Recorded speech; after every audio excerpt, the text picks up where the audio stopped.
न जायते म्रियते वा कदाचि नाय भूत्वा भविता वा न भूयः। अजो नित्यः शाश्वतोऽयं पुराणो न हन्यते हन्यमाने शरीरे। 20।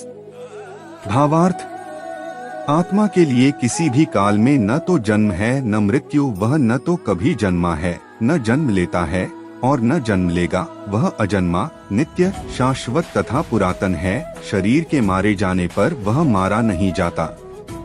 तात्पर्य, गुणात्मक दृष्टि से परमात्मा का अनुवंश परम से अभिन्न है। वह शरीर की भांति विकारी नहीं है। कभी कभी आत्मा को स्थायी या कूटस्थ कहा जाता है।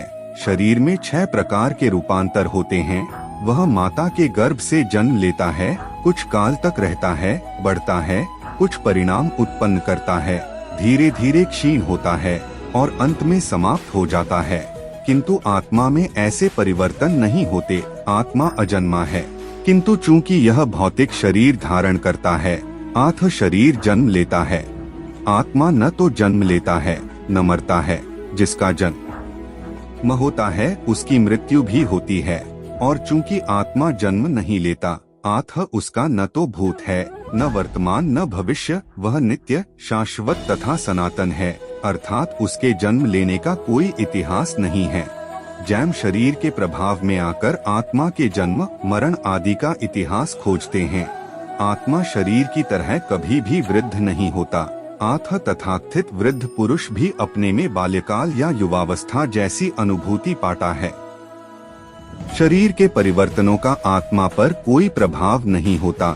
शरीर की उपसृष्टि संतानें हैं और वे भी व्यष्टि आत्माएं हैं, और शरीर के कारण वे किसी न किसी की संतानें प्रतीत होते हैं। शरीर की वृद्धि आत्मा की उपस्थिति के कारण होती है, किंतु आत्मा के न तो कोई उपवृद्धि है न ही उसमें कोई परिवर्तन होता है। आत्मा शरीर के 6 प्रकार के परिवर्तन से मुक्त है। कठोपनिषद में 1-2-18 इसी तरह का एक श्लोक आया है। न जायते म्रियते वा विपश्चिन्न बभूव कश्चित्, अजो नित्यः शाश्वतोऽयं पुराणो न हन्यते हन्यमाने शरीरे। इस श्लोक का अर्थ तथा तात्पर्य भगवद गीता के श्लोक जैसा ही है, किंतु इस श्लोक में एक विशिष्ट शब्द विपश्चित का प्रयोग हुआ है, जिसका अर्थ विद्वान या ज्ञानमय। आत्मा ज्ञान से या चेतना से सदैव पूर्ण रहता है। आत्म चेतना ही आत्मा का लक्षण है। यदि कोई हृदयस्थ आत्मा को नहीं खोज पाता, तब भी वह आत्मा उपस्थिति को चेतना की उपस्थिति से जान सकता है।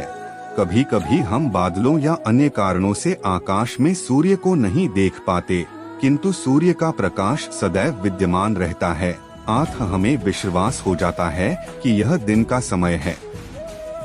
प्रातःकाल ज्यों ही आकाश में थोड़ा सा सूर्य प्रकाश दिखता है, तो हम समझ जाते हैं कि सूर्य आकाश में है। इसी प्रकार चूंकि शरीरों में, चाहे पशु के हों या पुरुषों के, कुछ न कुछ चेतना रहती है, हम आत्मा की उपस्थिति को जान लेते हैं।